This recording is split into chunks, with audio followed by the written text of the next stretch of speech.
ভরপুর গণিতে সবাইকে ভরপুর সুস্বাগতম। আজকের আমাদের ক্লাস 1-এ দেখব ত্রিকোণমিতি নারী নক্ষত্র, অর্থাৎ ত্রিকোণমিতি আমাদের কিভাবে এলো, কিভাবে এগুলো আমরা সাইন কস ট্যান এগুলো কিভাবে আসলো সেগুলো আমরা দেখব। এবং কি সাইন কস যে আমরা দেখেছিলাম যে সাইন সমান লম্ব বাই অতিভুজ, কস সমান ভূমি বাই অতিভুজ, এই যে ধারণাটা কীভাবে আসলো সেগুলো আমরা দেখব। তো আমাদের এই জিনিসটা দেখার আগে আমাদের প্রথমে চিনতে হবে বৃত্ত কী, মানে বৃত্তের মধ্যে আমাদের কী কী থাকতে পারে সেই বৃত্ত সম্পর্কে আমাদের ধারণা থাকতে হবে, এবং সাথে ধারণা থাকতে হবে আমাদের আমাদের ত্রিভুজ নিয়ে। আমরা প্রথমে যেটা আসবো সেটা হচ্ছে কি বৃত্ত। আমাদের বৃত্তে কি আছে সেটা আমরা দেখে নিই। তিনটি আমাদের গুরুত্বপূর্ণ জিনিস আছে বৃত্তের ভিতরে। প্রথম যেটা আছে সেটা হচ্ছে কি আমাদের স্পর্শক। আমরা এখানে দেখতে পাচ্ছি যে এখানে বি এবং এইচটা হচ্ছে আমাদের কি স্পর্শক। এটা কেন স্পর্শক, অর্থাৎ আমরা এখানে একটু খেয়াল করি, এখানে বিএইচটা বলা হয়েছে কি স্পর্শক, অর্থাৎ কি ট্যানজেন্ট। ট্যানজেন্টের বাংলা কিন্তু স্পর্শক বলে নেই, যা বৃত্তকে একটি বিন্দুতে ছেদ করে। অর্থাৎ যে রেখা আমাদের বৃত্তকে একটি বিন্দুতে ছেদ করে সেটা হচ্ছে আমাদের কি স্পর্শক। এবং এখানে আরেকটা গুরুত্বপূর্ণ যে আমাদের রেখা দেখতে পাচ্ছি সেটা হচ্ছে কি বি কে, বি সি ও কে, এই যে আমাদের একটা যে রেখা এটা হচ্ছে আমাদের কি ছেদক। তো ছেদক জিনিসটা কি, যেটাকে ইংলিশে বলা হয় কি সেকেন্ড, এটা হচ্ছে কি যা বৃত্তকে দুইটি বিন্দুতে ছেদ করে। এখানে আমাদের কি কয়টা বিন্দু ছেদ করছে, সি এবং কি কে, কে বিন্দুতে ছেদ করছে আমাদের এখানে। তো এটা হচ্ছে আমাদের কি ছেদক। এবং আরও একটু গুরুত্বপূর্ণ যেটা ছিল সেটা হচ্ছে আমাদের কি জ্যা। জ্যা হচ্ছে আমাদের যে বৃত্তকে যদি ছেদ করে যায়, মানে যে আমাদের এটা হতে পারে আমার কেন্দ্র দিয়েও যেতে পারে, এবং সবচেয়ে কেন্দ্র দেখলে সেটা সবচেয়ে বড় জ্যা, যেটাকে আমরা বলি কি ব্যাস। এবং কেন্দ্র ছাড়া যে কোনো পাশ দিয়ে যদি যায় সেটা হচ্ছে আমাদের কি জ্যা। এখানে আমাদের সি এবং ডি হচ্ছে আমাদের জ্যা। এবং এই সি এবং ডি জ্যাটা হচ্ছে আমাদের দুই ভাগে ভাগ হয়ে গেছে কোথায়, এম বিন্দুতে। তাহলে এই ছিল আমাদের বৃত্ত, যেখানে আমাদের দেখতে পেলাম যে আমাদের বিএইচ হচ্ছে আমাদের স্পর্শক, আমাদের বি কে হচ্ছে আমাদের ছেদক, এবং আমাদের দেখলাম যে সিডি হচ্ছে আমাদের জ্যা। তো এই আমাদের বৃত্তের পরিস্থিতি গেল। এখন আমরা দেখব যে ত্রিভুজ। তো ত্রিভুজ আমরা কি কি দেখতে পাচ্ছি, সেখানে থাকবে আমাদের কি থাকবে, যদি আমরা সমকোণী ত্রিভুজ হয় যেখানে আমাদের 90 ডিগ্রি বিপরীত বাহুকে আমরা কি বলি, অধিভুজ বলি, এবং থিটার বিপরীত বাহুকে কি বলি আমরা, লম্ব বলি। এখানে আমি যে কোণটা নিয়েছি এ ও বি, এখানে আমাদের কোণটা হচ্ছে কি ও, সেটা আমি কি ইয়েলো কালার দিয়ে দেখানোর চেষ্টা করেছি, অর্থাৎ হলুদ কালার। এটার বিপরীতে আমাদের কোনটা আছে, এ বি আছে। তাহলে এ বি হচ্ছে আমাদের লম্ব, যেটা আমাদের হলুদ কালার দিয়ে দেখানো হয়েছে। তাহলে আমার এই লম্ব, এখানে যে এ বি আছে, এবার আমার লম্ব হতে পারে, ভূমি হতে পারে। এটা আমার নির্ভর করবে হচ্ছে কি কোণের উপর নির্ভর করে। আমরা যে কোণটা নেব সেই কোণের বিপরীত বাহুটা হচ্ছে আমাদের লম্ব। তাহলে এই ও কোণের বিপরীতে কোণটা হচ্ছে আমাদের এ বি আছে, তাহলে এ বি হচ্ছে আমাদের লম্ব। আবার অনুরূপভাবে আমরা যদি এই বি কোণটা নেই, অর্থাৎ ও বি এ কোণটা নেই, তাহলে আমাদের বিপরীত কোণটা হবে আমাদের এই ও এ হবে। তাহলে এই ক্ষেত্রে আমাদের এই বি কোণের লম্ব হবে কোনটা, ও এ। তাহলে আমাদের লম্ব এবং ভূমি নির্ভর করছে কার উপরে, আমাদের অ্যাঙ্গেলের উপরে, অর্থাৎ কোণের বিপরীত বাহুটা হচ্ছে আমাদের কি লম্ব। এখানে বি কোণ যেটা আছে সেটা আমরা যে কালারটা নিয়েছি সেই কালারের সাথে দেখা যাচ্ছে যে এখানে এই যে কালারটা বোঝার জন্য দেখানো হয়েছে। তাহলে এইভাবে আমরা মনে রাখবো যে 90 ডিগ্রি কোণের বিপরীত বাহুটা হচ্ছে আমাদের কি অতিভুজ, এবং যে কোনো থিটা কোণের বিপরীত বাহুটা হচ্ছে আমাদের কি লম্ব। তাহলে এই ছিল আমাদের মোটামুটি আমাদের ত্রিভুজ নিয়ে আলোচনা। এখন আমরা দেখবো আমার বৃত্ত থেকে কিভাবে আমাদের ত্রিকোণমিতি জিনিসটা আমাদের উদ্ভূত হলো, মানে কীভাবে এটা আমরা সৃষ্টি হলো যে আমার ত্রিকোণমিতি ধারণাটা। যেখানে আমরা দেখতে পাচ্ছি যে আর্যভট্ট তার সূর্য সিদ্ধান্ত গ্রন্থিতে লিখেছেন যে উনি সাইনকে উনি প্রকাশ করতেন হচ্ছে কি অর্ধজ্যা বলে। উনি সাইনকে বলতো কি অর্ধজ্যা। তারপর শেককে বলতো হচ্ছে কি ছেদক, এবং ট্যানকে বলতো কি স্পর্শক বলতো। তাহলে আমরা ভালো করে খেয়াল করি, এই যে অর্ধজ্যা, স্পর্শক, ছেদক, এগুলো সাইন কস ট্যান এগুলো আমরা ত্রিভুজে দেখলেও এরা সম্পূর্ণ কোত্থেকে এসেছে, আমাদের বৃত্ত থেকে এসেছে। এখন আমরা দেখব এই যে ট্যান সমান স্পর্শক, সেক সমান ছেদক, সাইন সমান অর্ধজ্যা, এই নামগুলো আমরা একটু দেখব কীভাবে আসলো। একটু আমরা নিচের দিকে যাই। এখানে যে আমরা বৃত্তটা নিয়েছি, এই বৃত্ততে আমরা দেখতে পাচ্ছি যে এখানে আমাদের বি এইচ কি আছে, একটা স্পর্শক আছে, বি কে এটা একটা কি আছে ছেদক আছে, এবং সিডি একটা কি আছে আমাদের জ্যা আছে। আর প্রথমে যেটা দেখব সেটা হচ্ছে কি ট্যান, অর্থাৎ কি ট্যানজেন্ট। ট্যানজেন্ট ট্যানজেন্ট যাকে আমরা সংক্ষেপে বলি কি ট্যান। এবং এটা বাংলা যেটা বলা হয়েছে সেটা হচ্ছে কি স্পর্শক। স্পর্শক। আর্যভট্ট তার গ্রন্থে যে বৃত্তটা নিয়েছে সেই বৃত্তটা যে ব্যাসার্ধ সেটা হচ্ছে কি 1 একক, অর্থাৎ তিনি 1 একক বিশিষ্ট একটি বৃত্ত অঙ্কন করে এটা দেখানোর চেষ্টা করেছে। তাহলে আমাদের এখানে আমাদের যে ব্যাসটা দেওয়া আছে, ব্যাসার্ধ দেওয়া আছে সেটা হচ্ছে কি ও এ, যার মান হচ্ছে কত 1। ও এ যার মান হচ্ছে আমাদের কত 1 একক, অর্থাৎ 1 ইউনিট। এখন আমরা খেয়াল করি এখানে যে ত্রিভুজটা আছে ও এ বি, এই ত্রিভুজটা আমরা একটু আলাদা করে দিই।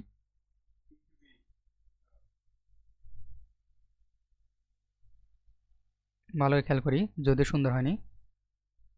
বি ও এটা হচ্ছে এ, তাহলে এটা হচ্ছে আমাদের কি অ্যাঙ্গেল থিটা ধরলাম।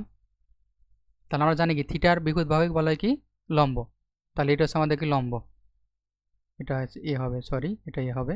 এটা হচ্ছে আমাদের কি লম্ব, এটা হচ্ছে আমাদের ভূমি, এটা হচ্ছে আমাদের অতিভুজ। এখন আমরা খেয়াল করি আমরা ট্যান সমান কি জানি,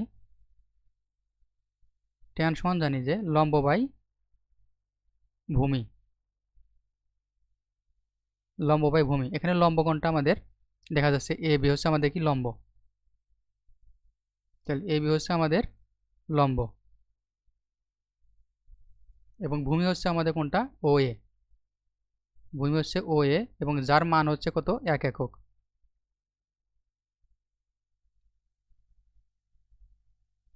তাহলে এ বি ভাগ কত 1, তাহলে সমান সমান কি হবে এ বি হবে। আর এখানে যে এ বিটা আছে সেই এ বিটা হচ্ছে আমাদের কি, এটা হচ্ছে স্পর্শক। এই যে এ বি যা আছে আমাদের এটা এ বি, এটা হচ্ছে আমাদের কি স্পর্শক। এটা যদি আমরা বর্ধিত করি এস পর্যন্ত তাহলে আমাদের বিএস হচ্ছে কি আমাদের স্পর্শক। তো এই জন্য ট্যানকে বলা হয়েছে কি স্পর্শক। আমরা ভালো করে খেয়াল করি তাহলে এ বি যেহেতু আমরা কী পাচ্ছি, আমরা ট্যান সমান কী পাচ্ছি এ বি পাচ্ছি, এটাতে স্পর্শক। তো সেই জন্য আর্যভট্ট তিনি ট্যানকে স্পর্শক দ্বারা প্রকাশ করতেন, স্পর্শক বলতেন। এখন যেটা দেখবো সেটা হচ্ছে আমাদের সেক। কি দেখবো সেক দেখবো এখন, সেকেন্ড, যেটা মানে কি ছেদক। সেকেন্ড মানে কি ছেদক, উনি ছেদক বলতেন, যেটা আমরা সংক্ষেপে বলি কি সেক। এটা আমরা সূত্র কি দেখেছিলাম যে সেক থিটা হয় অতিভুজ বাই ভূমি, অতিভুজ বাই ভূমি। তাহলে এখান থেকে আমরা একটা ত্রিভুজ যদি অঙ্কন করি যেটা পাবো, এই যে আমাদের এখান থেকে যে বৃত্তের ভিতর যে ত্রিভুজটা ছিল ও এ বি ছিল, ও এ বি ছিল, এটা যদি আমরা পুনরায় অঙ্কন করি তাহলে এখান থেকে কি পাবো,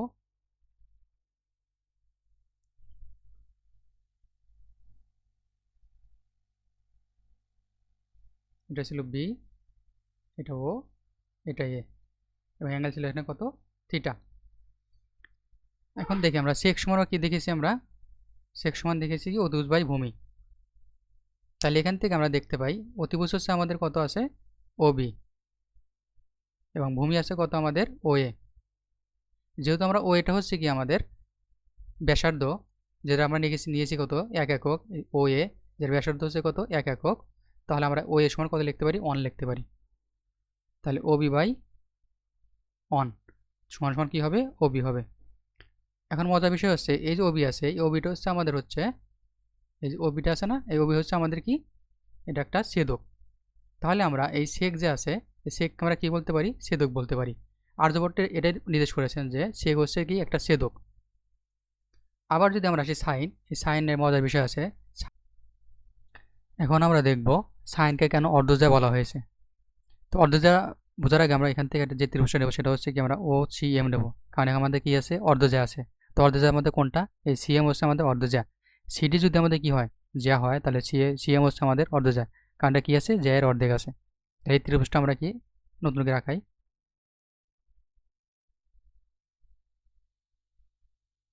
এটা হচ্ছে সি, এটা এম, এটা হচ্ছে ও। তারপর সাইন এক্ষেত্রে কি জানি সাইন থিটা যদি হয় লম্ব বাই অতিভুজ, লম্ব বাই অতিভুজ। এখানে আমাদের লম্ব কত সিএম, যদি আমাদের থিটা এটা হয় আমাদের লম্ব কত সিএম। লম্ব সিএম হচ্ছে যেটা হচ্ছে অর্ধজ্যা বলা হয়, সিএম হচ্ছে অর্ধজ্যা। আচ্ছা, এখন অতিভুজ কত আছে আমাদের? ওসি। অতিভুজ হচ্ছে আমাদের কত? ওসি। যেখানে সিএম হচ্ছে আমাদের কি, এই সিএম হচ্ছে আমাদের অর্ধজ্যা, অর্ধজ্যা। এবং ওসি হচ্ছে আমাদের একটা ব্যাসার্ধ, যে ব্যাসার্ধ মান হচ্ছে কত? 1 একক। এটা আমরা প্রথমে ধরে নিয়েছি যে আর্যভট্ট যে বৃত্তটা নিয়ে আমাদের আলোচনা করেছেন সেটা সম্পূর্ণ হচ্ছে কি একটা একক ব্যাসার্ধ বিশিষ্ট একটা বৃত্ত। তাহলে আমাদের ওসি এবং ওএ দুইটা মানে আমাদের কত? 1। যেহেতু আমরা ওসি নিয়েছি তাহলে এর মান কত? এটা 1। তাহলে ফাইনালি আমাদের সাইন সমান যেটা বলা যায় সেটা হচ্ছে কি শুধু অর্ধজ্যা বলা হয়, অর্ধজ্যা বলা যায়। তো আর্যভট্ট সাইনকে অর্ধজ্যা বললেও এটা ভুলক্রমে আমাদের সাইনের যে নামকরণটা এসেছে সেটা হচ্ছে কি ভুলক্রমে এসেছে, যেটা আমরা বলি কি সাইন সমান কি বলি? গর্ত বলি, যেটা সাইনাস থেকে এসেছে, ল্যাটিন শব্দ। তো এই এই জিনিসটা হওয়ার কারণটা কি সেটা আমরা দেখব। তো এই জিনিসটা সুন্দরভাবে ব্যাখ্যা করেছেন আমাদের চমক ভাইয়া। ওনার যে বইটা আছে অঙ্ক ভাইয়া বই, সেখান থেকে আমরা যেটা সরাসরি আমি এখান থেকে অনুবাদ করব। অনুবাদ কি আমি এই জিনিসটা সরাসরি মানে আপনাদের কাছে উপস্থাপন করব। উনি কি বোঝানোর চেষ্টা করেছেন, উনি যেটা বোঝানোর চেষ্টা করেছেন সেটা আমরা দেখবো এখানে। তো আর্যভট্ট সাইনকে অর্ধজ্যা বললেও, সাইন হচ্ছে অর্ধজ্যা এটা বললেও, এটাকে আরব্য যারা ছিল অনুবাদকেরা তারা এটাকে বলতো জিবা। এবং এটাকে অনেকেই জের জবর পেশ ছাড়া লিখে এটা এভাবে প্রকাশ করতো, জব লিখত, জব। এটাকে আরও কালক্রমে যেটা অনুবাদ করলো অনেকেই সেটা ছিল কি জাইব। আর আরবি শব্দে জাইব অর্থ কি? গর্ত। এটা মানে কি? গর্ত। জাইব শব্দ মানে কি? গর্ত। কিন্তু এটা ল্যাটিন নামে যেটা আসলো সেটা হচ্ছে ছিল কি সাইনাস। অর্থাৎ এই গর্ত যেটা ছিল যে আমাদের জাইব, সেটাকে যে আমরা ল্যাটিনে অনুবাদ করি সেটা ছিল কি সাইনাস, যার বাংলা অর্থ কি ছিল? এই গর্ত ছিল। অর্থাৎ প্রথমে ছিল কি অর্ধজ্যা, তারপর আসলো কি জিবা, তারপর আসলো কি জব, তারপর কি আসলো জাইব, আর ফাইনালি কি আসলো আমাদের সাইনাস, যেটাকে আমরা বলি সাইন। তো এই জিনিসটা সুন্দরভাবে উপস্থাপন করেছে আমাদের চমক হাসান ভাইয়া, যাকে আমরা অনেক ছোটবেলা থেকে ফলো করতাম। উনি এই সুন্দর সুন্দর করে উপস্থাপন করেছে কোথায়? ওনার অঙ্ক ভাইয়া বইটিতে সুন্দরভাবে উপস্থাপন করেছে। এবং তিনি এটা নিয়েছেন কোথা থেকে? আর্যভট্ট সূর্য সিদ্ধান্ত বই থেকে উনি এটা তুলে ধরার চেষ্টা করেছেন।